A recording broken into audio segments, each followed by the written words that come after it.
Yeah. We're back. Another episode of Whispering to Your Soul. I am here with the one-stop shop, Mrs. Takeover Season. Miss, I'm the new host. Miss, I'm on the red carpet. Miss, you gonna see me. Miss, I really do it like that. Miss, my grind is real. Miss Serena Renee, the one-stop shop. Get it. What's up, everybody? This is Serena Renee. I am super excited to do a segment here with my brother, King Jaquel Martin. He's out here doing his thing in LA. I'm super proud of you, bro. And, it's only winning season from this point. Where you went, man? I'm right here. I had to throw in the cappy cap. I throw in a little cappy cap. Okay. We in the building. Super excited, man. I know we ain't been around, but we're back. We got some new things coming. Just really been working, and that's what happens. Like sometimes you got to take a break because God is blessing you in so many other areas of your life. Yeah. So, Serena, do you mind giving the people a Costco sample of some of your new blessings and things that you got going on?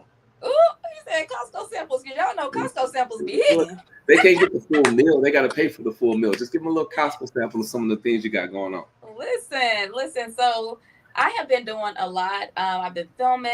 I've been working on new projects. A lot of things I can't talk about at the moment. Yeah. Classified. That means classified. Just a little bit. Yeah. But I actually just hosted a prestigious event, the Discovery Fashion event for LA Fashion Week, where I was the host of the night, and I also graced the red carpet. This particular event was amazing because Lamar Odom actually released his wardrobe line, and it was super amazing. The models were amazing. We had designers from Dubai, Africa, all over, and it was just an amazing international experience. I want to thank Dorian from 3 Points. She has a brand as well. Big shout out. Big shout out. She wanted me to be a part of her, of her production, and it was just an amazing time. So that's something I recently just did. I also went to the G20 premiere. G20 is a movie that is about a female president. Kamala Harris, she didn't win the presidency, but this movie said we're gonna have a woman president one way or the other, and Viola Davis is the one that plays that role, and she was phenomenal. We had Marcia Martin, who is also on the show as well, and she plays the daughter of the president and the first man, who is Anthony Anderson. So it was an amazing time. What was so interesting about this particular production is Marcia Martin. Guess what her name was in the movie? It was Serena. This is the first time I ever heard my name. Whoa. So many times in a film, Serena was a rebellious child or whatever, and her mom just kept calling her name. People kept calling her name throughout the movie. It was just funny to me. But a phenomenal movie, and I encourage everybody to go see it. It will have you on the edge of your seat. You'll end up clenching your pearls. You will laugh. You'll almost cry, and you'll be motivated because Viola Davis, when I tell you, you will see her like you've never seen her before. Yeah, she like that. Yes, she is. And I kind of saw a little bit of female, what's his name? Denzel Washington come out. Like, she killed this role. And, I feel Oscar? Listen. Huh?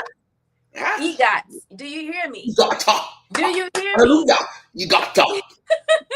Viola Davis is going to be an EGOT winner. I don't know. Is she EGOT right now? I got to fact check that to see if she is already EGOT. Because when I tell you, baby, she laid that down 10 times and then some. G20, Amazon Prime. I'm not getting paid for this promotion. It's just an amazing event. I mean, an amazing production, and you will absolutely love it. I'm checking. Look. I'm checking right now. Yes. Yep. 2023. While you checking that, I'm also going to talk about. I was at the premiere. Look, Viola Davis achieved EGOT status at 2023 Grammy Awards, winning Best Audiobook for her autobiography, Finding Me. Yeah. Let's go. I love it. I actually had an opportunity at the after party to have a full conversation with her and just to give her flowers. Like you always tell us, King, you have to give people their flowers while they're living. And I gave her flowers, and she told me, in that moment, I almost made her cry. And I really am appreciative for Yeah. the words that she has given to me as well. Her beautiful daughter, Genesis. I met her husband, who is also in the movie as well. So Okay. it was just an overall great experience. I also went to the premiere for Number One on the Call Sheet. Now, that one was super amazing, and I related so much to this particular documentary because, coming out here in Hollywood, people try to put you in a box. Man, But don't they? if you're creative and God has given you a gift and gifts, Uh-oh. Come on now. if God given you gift or gifts, we're not created to stay in one lane. We're created to, Wow. take the entire highway, right? So this particular Mm-hmm. documentary, shows how, the A-list celebrities, the actors that we see on a daily basis, how they went from point A to point B to their career, to first on a call sheet, number one on a call sheet. And it Right. was just amazing because a lot of the stories that I heard, I can relate to, from the Yeah. time that you have to wake up to go to an audition that you might not get casted for. Preacher. Come on now. Things that normal people don't do. Sleeping in your car, going to a whole nother state, to go to an audition and sleeping in your car overnight because it was a last minute thing. Like, these are things that people don't understand because they don't understand the grind in this industry. And to see the realness, the openness, the vulnerability of the things they were saying on Number One on a Call Sheet, it was so phenomenal. They dropped so many gems for every creative that is trying to break into this industry. And it was phenomenal. And I encourage everyone who is trying to break in Hollywood, trying to break into entertainment, to go on. I believe it's in Amazon is Netflix, one of them. I don't know. Google Number One on the Call Sheet, find out where it's at. Look it up. And listen, when I tell you, you will be inspired, and you might want to watch this over and over and over again because it did so much stuff to my soul. And it was so funny because I was actually not about to go to this event, right? I wasn't about to go to this one, and I definitely wasn't about to go to the G20. But out of 20 years of being in the industry, I finally got a manager, right? So my manager told me, if you don't take a little 20-minute power nap and get your behind to this premiere, I know something. And you know what? I'm glad that I did it. I'm glad she put her foot in my butt, because shout out to the manager. I met Viola Davis. Yeah. That was a night to remember, and I will always cherish that. I told Viola, I looked her dead in her eye, held her hand, and I said, one day I will work for you. And her daughter said, period, clock it. Oh no, Lord Jesus, not the clock it. Please, Jesus. And Viola, she was like, we would definitely work together. She was giving me motivational tips, and he's amazing. That was amazing for me. I got to work with her on How to Get Away with Murder. I was doing background work or whatever else, and it was like 3, 4 in the morning, and she just came around singing gospel music, just cheering everybody up, cheering their spirit. And sometimes the person who's doing the most cheering needs the most love. Yes. You know what I mean? And so the fact that you were able to love on her and, recharge her cup, because we never know what someone's going through. We might see from the outside and be like, oh my God, it's everything. No, it's not everything. That person is still human, still has their own storms, fighting different problems, different levels, different devils. So the fact that you were able to be a blessing to her because you're worthy, you know what I mean? And she's able to see your greatness. I can't wait to see you guys work on screen together. I also can't wait to work with her in the future. We're going to speak that into existence. Exclusive. Y'all heard it right here first on Whispering to Your Soul. That Serena Renee, the one-stop shop, King Jacqueline Martin, will be working with Viola again in the future. Again, real soon, I think. Because I do have a film that I want to talk to Viola about that I'm directing. Let's go. We're getting that script out for the future film. And when I tell you that this is a game changer and this is the one that's going to put me on the map, like for real, life-changing moment, I'm super excited to be able to share this one with the world. So what else you got going on, sis? Did you have any other big things happening? I know you got certain things that's G14 classified. I know you've been on a lot of red carpets. I know you just got done hosting the fashion show. What else? So I also executive produced my first film, which that was amazing for me. Yes. Let's go. I'm super excited about that. We're we're shopping it around right now, and it is super amazing. So Send that amazing. link. If y'all don't know yet, I amazing need is it. my number one word. So I'm gonna keep saying that throughout the show. Yeah, yeah. But yes, That type vibes, type vibes. So, your boy been hustling. I've been really working really, really hard. I've been locked in, man. It's funny when you show up for yourself what you can actually really do. It's yep, funny when you become the best version of yourself, what you can actually really accomplish. It's funny when you start removing distractions and you really lock in how much progress you can actually get done. So since then, sis, as you can see in the background, I've launched the Whisper into Your Soul, the Intimate Conversations. We're yeah, about to drop season 1. I've accomplished 25 different interviews. And when I tell you, put on your seatbelt because I have some amazing guests with some amazing testimonies, being vulnerable and being in their truth. I really believe that you guys are going to enjoy it because it's enough toxicity in the world. And I'm mhm, just excited for them to get their love letter to themselves out there to the world. So if anybody ever has any questions, they'll be able to tune in to Whisper into Your Soul, Intimate Conversations, check out the podcast and see these intimate conversations with so many different people. yes. That's one side of the thing. The other side of the thing, I do motivational speaking, as you guys can see on the show. So I'm competing in the Toastmasters International Speaking Competition. Let's go. You feel me? So just Congratulations. last weekend, I just won the district. You know what I mean?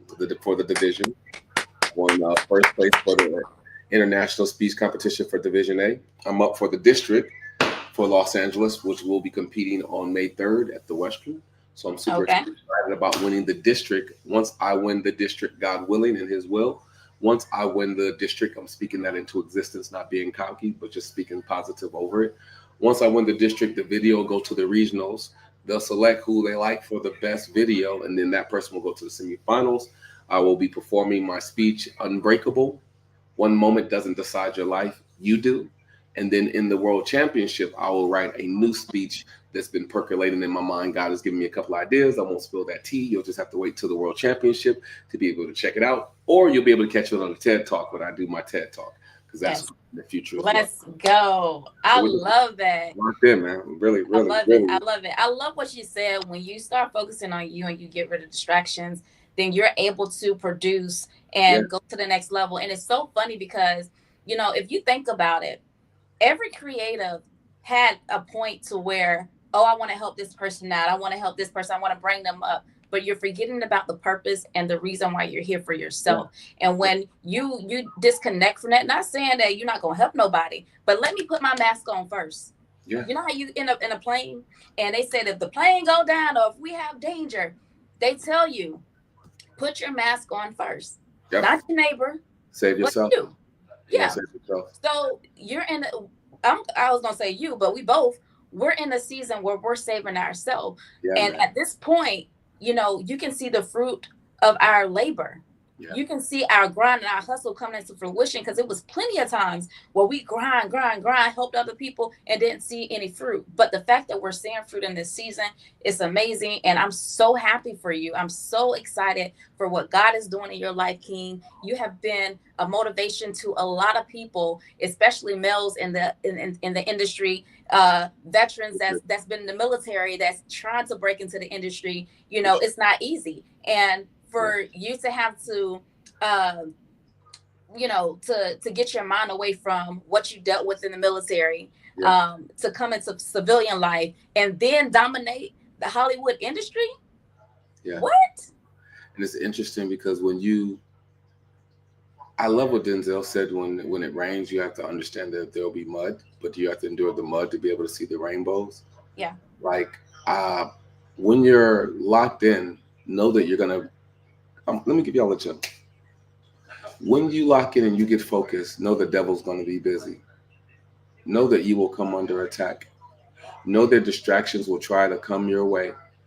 Know that pain, sickness, all different type of things will try to stop you from being focused. It has to. Something has to test you to see if you want what you say you want bad enough. Right. And I promise you, if you can endure those moments, you'll walk into the rainbows to get to your harvest. And so it's not that me and Serena are bragging about where we are. If y'all only knew where we had to go through to even get to where we are right now, So Yes. it's just sharing, and hopefully it's motivating, or someone might have questions or DM and say, well, how did you do this to get to there? And it ain't no secret, man. And the biggest thing is, I'm gonna tell you, you got to fall back in love with you. You got to really show up for you. You got to start becoming disciplined and consistent every day. And don't worry about the end result. Worry about today's result. It's Yes. okay to take baby steps to get to giant strides, because eventually, when you look back, you won't be where you started because you kept moving forward daily. And I love what Kobe Bryant said: I just want to be better than who I was yesterday. If I could just be better than who I was, that's progress. So that way life can't be the same because I'm not where I was yesterday. So take advantage of today because tomorrow's not promised, you know? Yes. Yeah. You Just want better to get preach. just a little quick nugget, man. Let's get into some of these topics, sis. You ready Let's for these go. topics? We got a Yes. couple hot ones. Shout out to Justin. Shout out to A Noel. Shout out to Jeff. Shout out to C Prince. They couldn't be with us today, but that's okay. And shout out to you guys for tuning in and watching, you know what I'm saying, and enjoying the show. So let's get to this first clip. Clip number one. Your response is what dictates who you are. It's not what's happening out there. It's how you respond to it with your thoughts and your actions and how you process your own emotions. So what do you think about that clip, Serena? She says your response dictates who you are. What do you think about that statement? What? Crazy. Do you want me to be real or you want me to just I keep it 100. Tell the people what you feel. well, sometimes people might think I overreact on certain things, Mhm. you know, but just because I follow through, like say for instance, let me put it like this. Uh-oh. You know I'm a chill person, right? Yeah. Yeah, I'm a chill person. But you also know when somebody's trying me. Keep it 100. Go. Keep it 100. It is what it You, is. but you see the firsthand though. Yeah. You also know I'm the coolest person. Yeah. You know, I would get the shirt off my back. You know, I'm that girl, right? But when a person try me, I will take it from 0 to hell and drag you through the brimstone and fire, then take you to Lucifer, let him know why we here, and then drag you back to earth and give you some, some common sense and let you know, like, don't try me like that. So just because I can take it from 0 to Hades, don't mean that my character as who I am as a person is described by my actions. My actions is described by how you treat me. So if you want the best version of me, don't disrespect me. Don't try to scam me. Don't come at me thinking I'm, incompetent. Don't come at me sideways with shade. Because guess what? That nice version of Serena, you ain't gonna get that no more. Yeah. You gonna get what you pulled out. Listen, I think two things can be right. So I agree with my sis, because you have to have boundaries to protect yourself so people don't mistreat you. So there's nothing wrong with you having your personal boundaries. But I do agree, if I look at it like a movie, that someone has to play the antagonist. And your character is defined by how you handle the different antagonists in your life. Because anybody could be fake and cool when things are going well. But who are you when you go through something? Who are you in the midst of your storms? And I believe that defines your character too. Now, how you react or how you choose to handle your storm, that's in your free will. Do you have the right to protect yourself, like Serena's talking about? Of course. But at the same time, how do you show up for yourself? So I want to give you an example, right? God, you funny, but I'm gonna say this one anyway. So a couple of weeks ago, my Instagram got hacked, and the person sent a link saying vote. So me being kind-hearted, I wanted to vote for a friend, right, Serena? Mm-hmm. And when I voted, I told the person, "Hey, I voted for you." And they were like, "Oh no, my page got hacked. You shouldn't have voted for that." I said, "Oh man!" And next thing you know, they stole my Instagram, stole everything, right? I had to change emails, birth dates, all different type of stuff. I was furious because I felt violated. And I said, you know what? I'm going to kill this person with kindness. I assume that I believe I know. And assumptions could be wrong. You know, that's why it starts off with ass. You could make an ass of yourself if you assume the wrong thing. Right. I said, you know what? I'm gonna love on this person. Because normally I would have went to 10. I said, I'm gonna love on this situation. I'm gonna give it to God. I'm gonna turn the other cheek. And I'm not saying that I handled it the right way. All I'm saying is this way that I did choose to handle it this time, I still have more peace and I didn't let nobody steal my joy. Because once you find out that peace is sexy and it's amazing, and so is your joy and so is your peace, and you don't have to give that away no matter what the situation is, I find more comfort in that. That's just me. Now, on the other hand, you better not ever try me like, you know what I mean? So I'm not mad at, so I think two things can be right at the same time. I think a little bit of my sis and a little bit of me, and you find a healthy balance in between that works for you. And I think that you'll find your own peace in that situation. You know what I mean? But Thank God I did get the Instagram back. I think maybe the hacker might still have access. I don't know. But I ain't worried about it because you can't out hack God anyway. Right. I'm glad you added God in there because I got something to say about that. So, congratulations on getting your account back, number one. Number two, most of the people on my Facebook, went to church with me. My Instagram is more business and, people in entertainment and things like that. So it was a pastor on my my Facebook. He made a post and he said, there's nowhere in the Bible that said that Jesus was angry when he flipped over tables. So, I had to run and jump into the chat and, I said, Pastor, so do you think that Jesus just went to the temple in his sandals and just went over there and flipped the tables without any emotion? And he's like, well, I'm just a messenger because I don't see it. And the Bible says to be angry but not sin. Okay. So God gave us emotions, right? Mm-hmm. Happiness, sadness, talk about it. Anger, love, all of these things. Mm-hmm. Do you not think that we're going to tap into those emotions because it's natural? One thing I don't like is how the church, and I don't mean to bring it up. No, don't go there. It is what it is. I don't like how the church try to dehumanize Jesus. I feel like Jesus went into the temple, although it don't say that, but this is what the content I got when I read it in multiple chapters. Feel like Jesus said, y'all are not going to play with my daddy. Y'all not going to play with my father. So let me show you what to do with your money. I'm going to flip this table and I might give you a little cuss words. And then I'm going to walk out. So I think Jesus probably, because Jesus was so petty. If you read the Bible and the parables that he said, he was so freaking petty.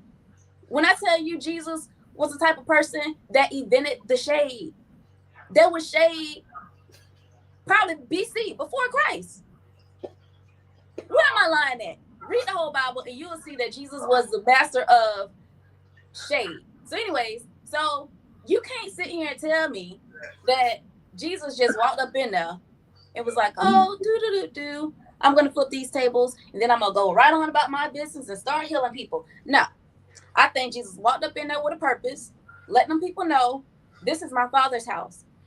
And in my Father's house, we're not gambling and taking money from the poor for the rich with y'all nickels. Ain't no telling what y'all gonna do with it because it ain't no rent. What you paying? What you using the money for? You ain't using it for a building fund. So yeah, I'm gonna go ahead and flip it over. So I just don't understand why people just really think that Jesus was, this dehumanized person, like he didn't have emotions. He even hung around goons.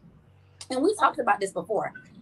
The people that Jesus hung around, he had 12 goons that consist of murderers, people that been in jail, all type of stuff. So he wasn't around no punks. Okay. For example, when they were in the garden and that man, what's his name? Was it the one that sold Jesus out? What's his name? Judas. When Judas sold Jesus for those nickels, right? And he came back with the soldiers. And the soldiers was like, who is he? And Judas pointed at Jesus and was like, it's him. He wouldn't carry this. Yeah. And then he got his ear chopped off.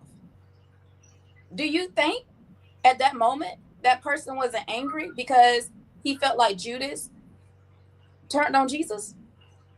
You just don't willy-nilly smile and be like, I'm gonna chop your ear off, boy. No. He was angry. But what did Jesus do after that? He acted in love. He picked it up. He was like, man, why you chop the man ear off like that? Got the man ear, put it back on. So I don't know where I was going with that story. I was gonna let you cook. Let's go to this next topic. You crazy. All right, I don't know where I was going with that story, but yeah, whatever. Okay. There's a road to every place on this earth. You can become anything that is available on this earth. And it's like the pathway is it's your mind. It's like, you absolutely have to educate your mind, and the recognition that the only limits are your thoughts. If you think you're in a fucked up situation and you'll never get out, you're going to make that true. What are your thoughts about that, sis? That's so true. I agree. Whatever you see in your mind is what's going to come into fruition. That's just like, and I can only talk about us as creators. We came out here for a purpose, right? Because we saw ourselves on TV. We saw ourselves being a household name. We saw ourselves, just doing greatness in Hollywood, maybe changing the trajectory of how Hollywood is perceived. But guess where it started at? The vision started in your mind. And like Will said, if you see yourself in an effed up situation and you constantly say, oh, I'm in this effed up situation, you don't see no way out, you're going to stay there. If you see yourself as a motivational speaker, as an actor, as a writer, as a director, as an award-winning media host, an EGOT actor, whatever, those dreams are going to come to pass. It's not going to happen overnight. But as long as you keep your vision in your mind that this is going to happen, I ain't going to say irregardless because it's not a word, regardless of what anybody says, it will happen. And that's why it's so important to have dreamers around you in every aspect. I don't care what industry you're in, whether it's, in the legal field, you know what I mean? If you want to be the best attorney, if you want to be the number one judge, or if you want to be the number one fry cook at McDonald's and own 50 McDonald's or whatever, you need to have someone in your circle or people in your circle that's going to cultivate that's going to motivate you. Yeah, I know it look hard right now, dog, but you're going to make it. You got so much hustle in you. You know how many times I failed and I was like, dang, I'm tired. I'm burnt out. How am I going to make it happen? How am I going to do it? Right. You know how many times you came to my rescue and you didn't even know? You was like, yeah, I see you going, sis. I'm so proud of you. Right when I said, I'm done. You know what I'm saying? 20 years in the industry and I'm just scratching the surface. I could have been done. I could have been like, listening to people that's saying, oh, you ain't going to make it. You might as well give it up, whatever. You sure you want to do that? That's too much big of a dream. You might as well just live a normal life like everybody else. I'm not created to be normal. I'm created for greatness. Wow. I knew that since I was young. I always dreamed big when I was young. And regardless of everything that the devil threw at me, from the time I was a kid up until now at 40 years old, I still have that dream. And I know that it's going to come to fruition the way that I dreamed it will be. They say in the Bible, faith without work is dead. Yes. Well, what is faith? Faith is believing in something that you can't see, which is a vision. Mm-hmm. Visions are things that's in the imaginary world or the spiritual realm because it's not physical yet, because you're seeing it in your mind, right? It's like a movie projector, your brain, let's just say, is showing you playing a movie of what you could be or the possibilities. Don't believe me? Okay. Shout out to KRS-One. Close your eyes. Say McDonald's. Can you see the golden arches? Yeah. Can you see the logo? How can you see the logo when your eyes are closed? See, that's the power of vision. That's how powerful you are. Okay, close your mouth. Say rock star. Did you hear yourself say rock star? How can you hear yourself and you didn't speak? Which means there's a inner body experience happening outside when it comes to your flesh, right? You have an inner body experience and then you have your flesh. We are made of spirits, right? That's how you're able to see without eyes. That's how you're able to hear without speaking. So how do you take something out of the invisible and make it visible? Well, the first thing you do is you write it down or you speak it. And when you speak it, then you write it down. And then when you write it down, you've already taken something out of the invisible world and made it visible because now you've written it down and now you're able to see it on paper. And then faith without work, which means you have to put in the work, a business plan, a structure, something in order to make this a reality day by day. See, people might not see it in the beginning, but people can see the results no matter what it is. And everything's possible. The impossible is only impossible until somebody makes it possible. Crazy is only crazy until somebody does it. And then they ain't crazy no more. So don't let someone water down what you think, what you dream, what you want to do because they ain't seen it in their life. And it's okay. They're not supposed to see it because that vision wasn't given to them. The vision was given to you. And it's your responsibility to bring your vision to life. Les Brown says the richest place is the graveyard from all the unborn ideas, from all the visions that never came to life because people were distracted or they were caught up in the shoulda, coulda, woulda, but didn't. You are really limitless if you learn how to train and discipline your mind and stop worrying about those dream snatchers. A dream snatcher is doing what a dream snatcher is supposed to do, but it's your responsibility to make your dream come true and not let a dream snatcher stop you from just snatching your dream. Oh, that'll never happen. Oh, I don't believe it. Why would you want to do that? Oh, that's too much. They always have something negative to say about that. Mm-hmm. And are you mad at the dream snatcher for being a dream snatcher, or are you mad at you for not being disciplined and allowing someone to snatch your dream? Because a person really can't take it, but you can give it away. Stop giving away your power. Stop giving away your dreams. Stop giving away the things that you believe in, because the only way for it to happen is for you to continue to put in the work. It's really that simple. Yep. I don't want to go too deep. I'm going to leave y'all alone today. I want to say one thing on that point. Go ahead, sis. A lot of y'all don't know my background or my story. Give me a sample. As far as growing up, but I used to stutter so bad when I was little. Like I couldn't even do a whole sentence, right? And sometimes I still get tongue-tied. And I remember just feeling like dumb, like, not really wanting to talk. And as I got older, my mom put me in speech class or whatever, and it corrected it or whatever, which is why I'm talking the way I'm talking now. But if you notice, like sometimes when I talk, I stutter or I pause because I'm trying to think what I'm about to say before I start stuttering. But it's like Moses, Moses stuttered and God wanted to use him, but he was scared. He was like, God, I don't want to go out there. These people going to laugh at me. This is like thousands of people. And God was like, man, if you don't get up out there. And God said, I'm going to have somebody to talk for you. So it was somebody there for his mouthpiece.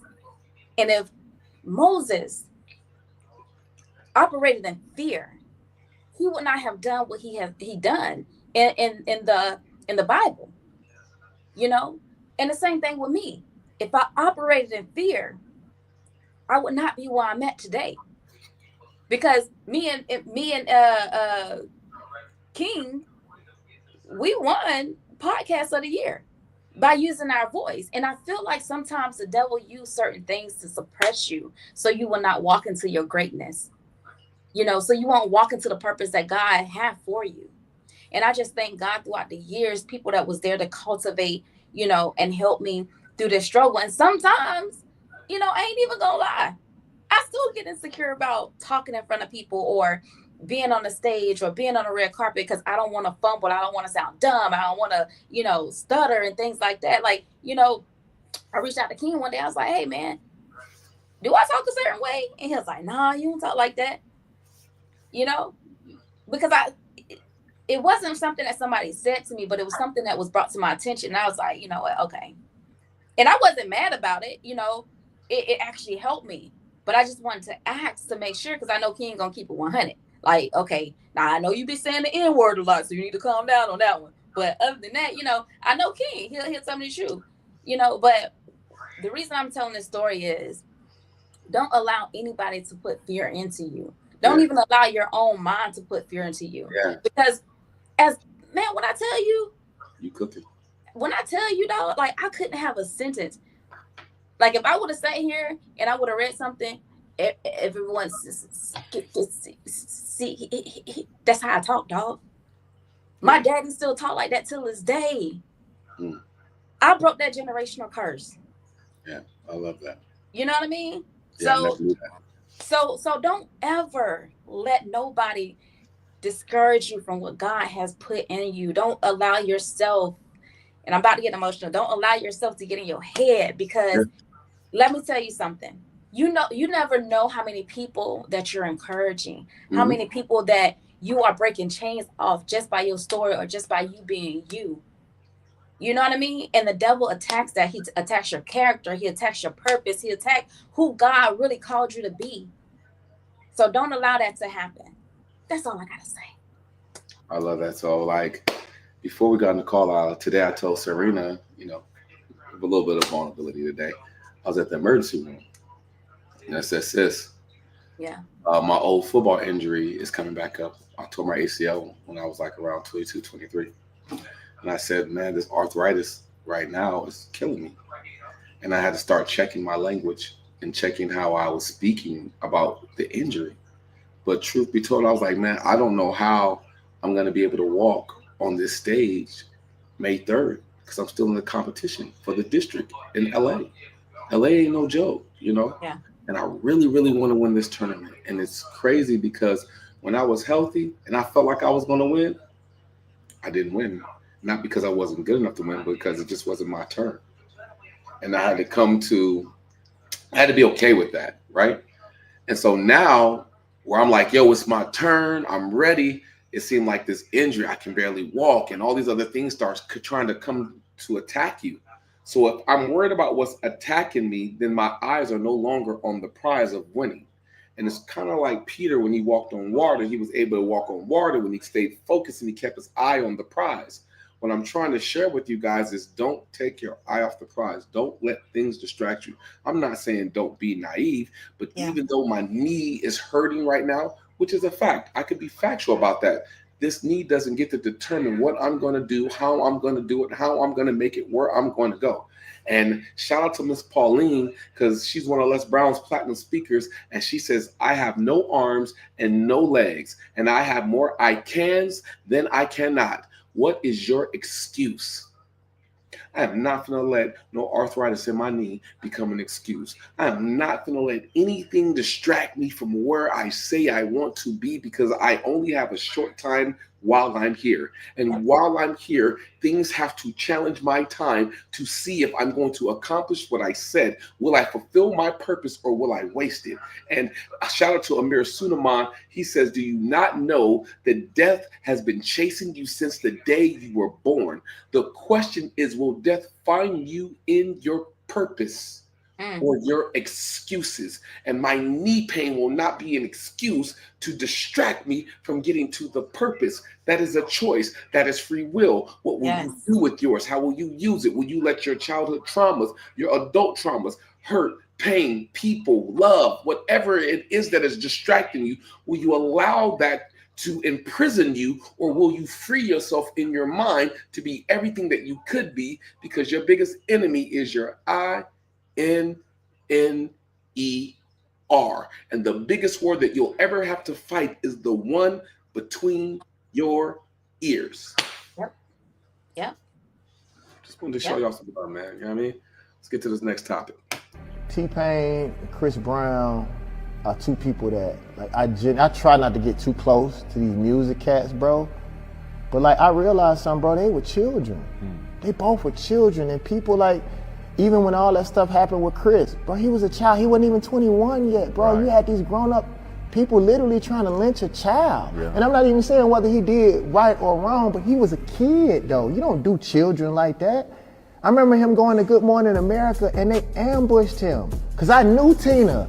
And they promised that boy that they wasn't gonna talk about that. And they got that little young kid, at the time he a grown man, now he got more kids than me. But I watched what they did to him and we let them do that to him.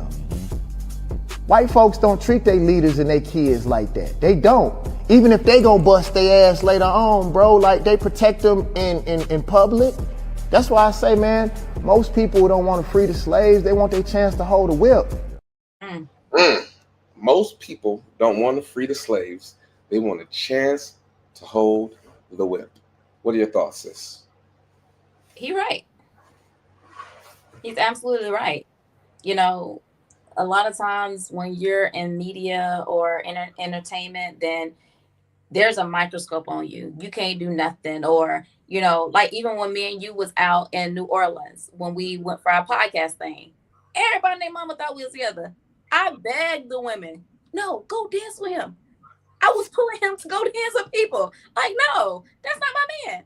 Everybody be having assumptions, you know? So it's so crazy that, you know, like he said, the way that they did Chris, he was so young, but I also fault the parents. Because if you have a kid in the entertainment industry, as a parent, you're supposed to protect them at all costs, you know? And I feel like a lot of parents in our Black community, either they don't know how to do that, or they're like, well, you know, it's going to give us more money. You never know what they're thinking. You know what I'm saying? So at the end of the day, you know, are we trying to protect our people?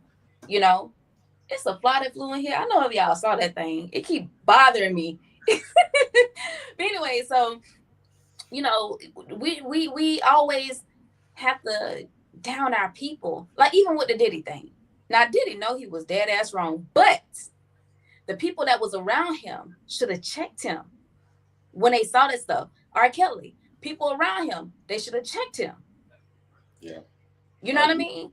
But we don't have that. We have a lot of yes people, a lot of people that's like never seen that much money. Yeah, they never seen millions. They never, you know, everywhere you go, the person's paying, or you're around this celebrity, or you at this party, or you got Cristal, because that was what was in back in the day. You know what I'm saying? Y'all popping bottles here and there.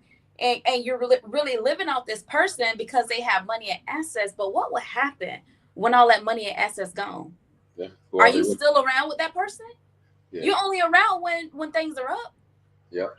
Where are you when things are down and they really need to talk to you? They really are in the dark space and like, man, I want to give up on my career because they dragging me through media right now. They're trying to. And you're like, man, it's gonna be all right. You'll bounce back. No, that's not what I want to hear. Yeah. I need you to speak life into me. Yeah. And a lot of times in our industry, a lot of people don't know how to speak life into each other because they don't have that, you know, that motivation to do it for themselves. And sometimes you have to start with self-reflection, you know. But like he said, you know, some of these, Rihanna was a kid, Chris Brown was a kid, Usher was a kid tapping into this industry.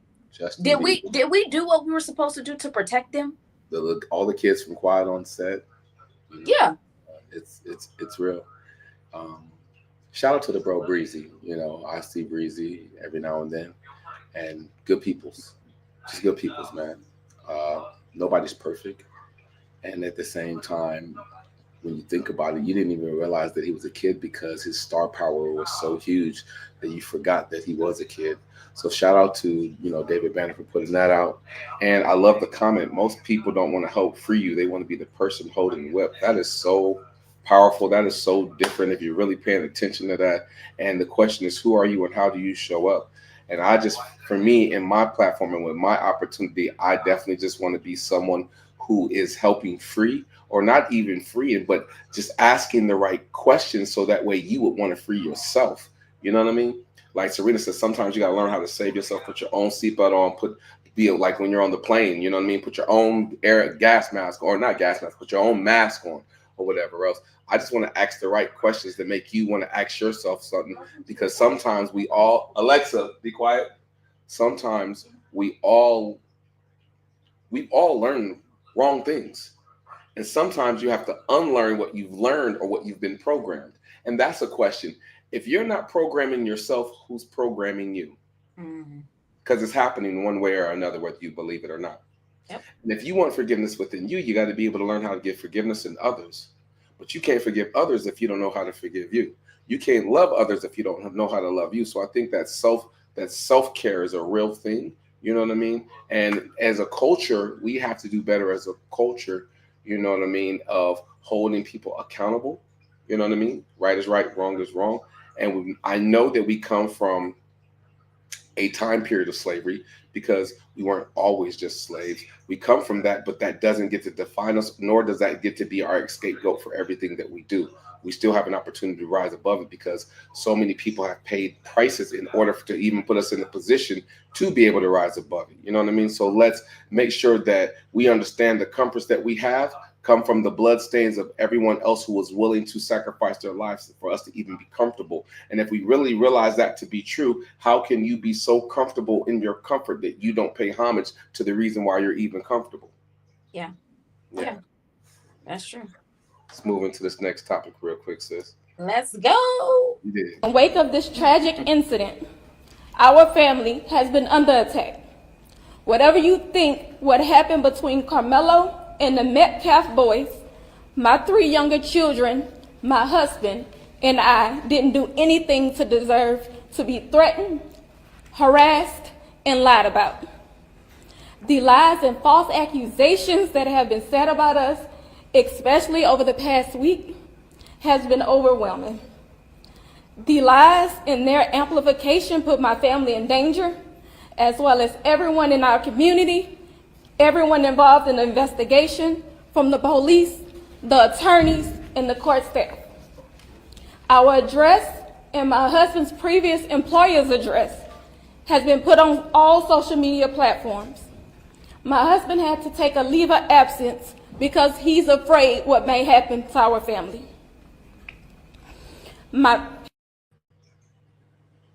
That's wow. Prayers to their family. I want to say this. We're so sometimes quick to judge with all the evidence. We're so quick to be right. We're so quick to troll. We're so quick to comment. But it's like, Serena, that building's on fire. Well, I feel bad for the people in the building. But for the people in the building, it's a different experience. You know what I mean? And the reason why I'm saying what I'm saying is because when I was in the fire, when I was wrongfully assaulted by the police, I had so many people saying so many different things, so much hate coming my way. You know what I mean? And that's a lot to handle. But then all of a sudden, when they found out that I wasn't guilty for that situation or whatever else, all of a sudden these fake apologies. Why are you apologizing now? You spoke your truth. You spoke how you really felt. And it's not just people you don't know. It could be families too. You know, shout out to me and my brother, you know what I mean? Because when I even told my brother, he was like, well, why would the police do that? Da, da, da, da, da, da. And with all the police brutality that's been continuing on in Chicago and all these other, he was like, man, I am so sorry. I thought if I just lived in this bubble or this reality, then things wouldn't like that happen if you just kept your nose clean or da da da da. I'm so sorry that I didn't even try to see from your world. I was so busy trying to protect my own viewpoint or my own lens that I never took the time to see it from a bigger scope or a bigger scale. So what I would love to do is I would love to send prayers and positive energy to their family where they keep them safe from the judgment and let the truth come out, for that way people can make a more informed decision, because the better educated you are, the better decisions you can make before you just come out here and throw rocks and let he without sin cast the first stone. So maybe we should try to be less judgmental until we know what the facts really are, and then pray for their safety and pray for the best in that situation. What are your thoughts, sis? Man, listen. I have a lot of thoughts, and I got to be really careful about what I'm about to say because, you know, I don't want people to be like, oh, she's racist, or, oh, you know, she's only one-sided. But when what's his name? Kyle Rittenhouse went and shot up those people, you know what I mean? It was another story. Oh, he acted in self-defense, but there's no evidence that he acted in self-defense. He literally came out there with a weapon to do what he did. Yep. But when it's somebody of color and he's telling you guys that he's been bullied and nobody's listening, you know, it's just like a job. You can go to a job, you can work a 9 to 5, and your general manager, your HR representative, they're harassing you. And you're going to HR telling them about HR. You're going to HR telling them about the manager, but nothing's being done. Yep. But let it be one of them people, one of their people. Now the roles flipped, right? So because this young man acted in self-defense for real, after being bullied, after, just seeking to be under shelter because it was raining or whatever, and he acted in self-defense, and now you unalived, now he's at fault. But let's look at a different picture. This dude ended up getting arrested without even a fair trial or a fair, investigation. They automatically was like, oh, he's a black dude. He killed a white young guy, and so we're just automatically going just give him 20-something years. How? Why? That don't even make sense. Sometimes you gotta check your own people, because right now with this Trump administration, a lot of y'all acting like Billy Badasses now, and y'all expect people to be quiet, but we are not our ancestors. This is a FOA time frame, if you know what I mean. Fuck around and find out. So at the end of the day,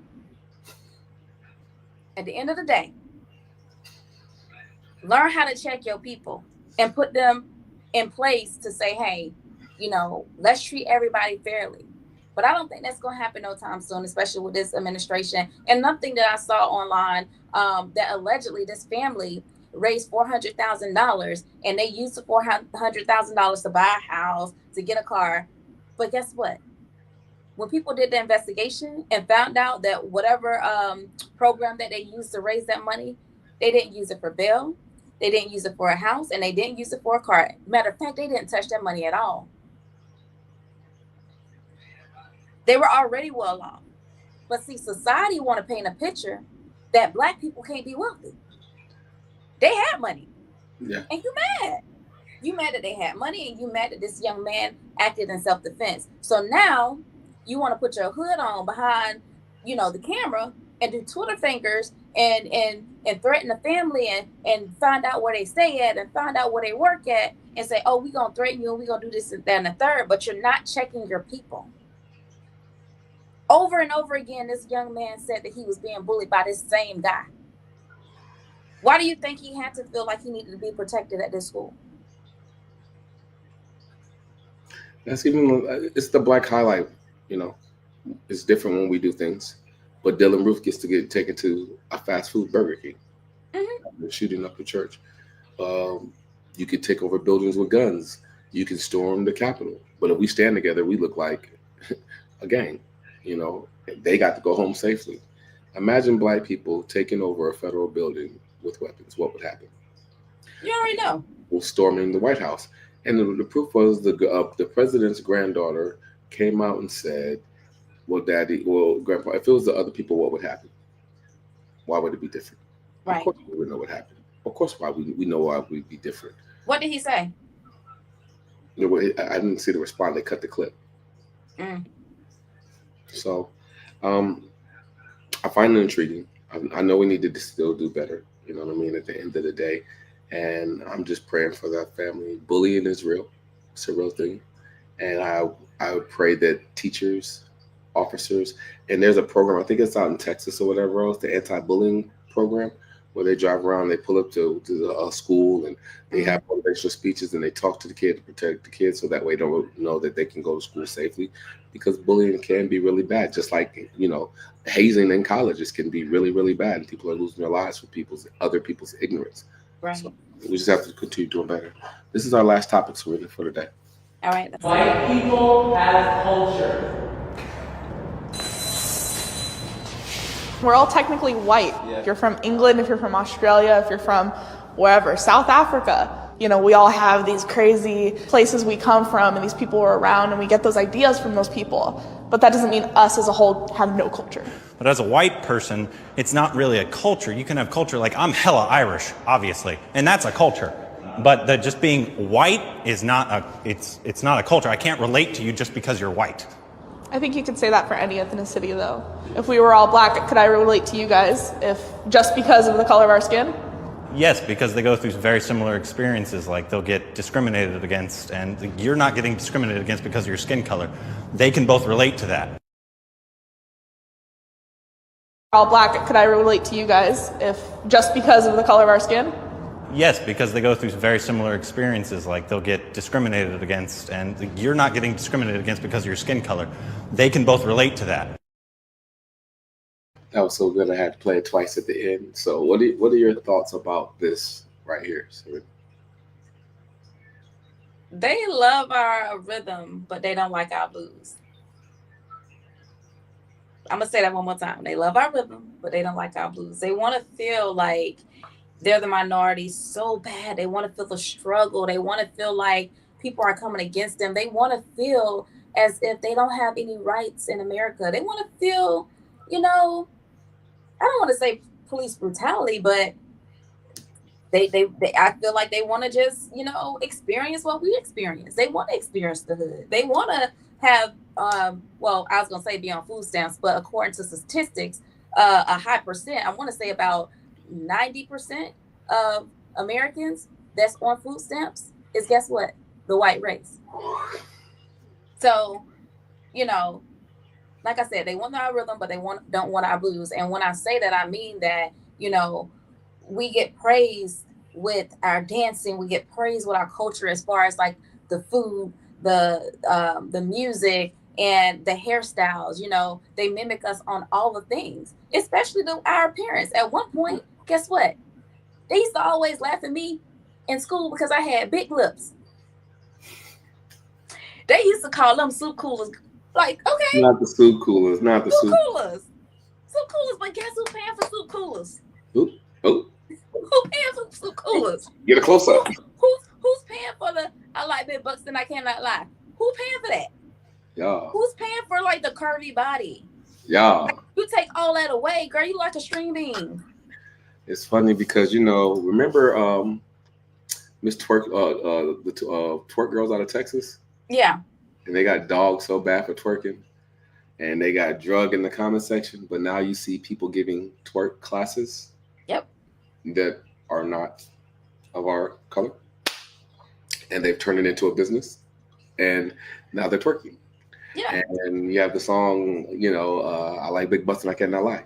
Or you had women who got body shamed, discriminated, talked about their hair and all these things, but now you see other people running around with their hairstyles and this cultural appropriation. But at the same time, like you said, they want the rhythm, but they don't want the blues, And being black, I love how he said they have an experience that we don't have. And that's some honesty for your behind.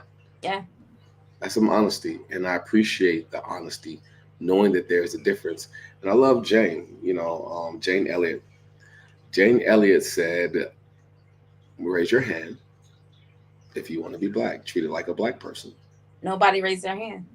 And no one raised their hand. And she says, wait, why hasn't no one raised their hand? I thought you said you wasn't racist.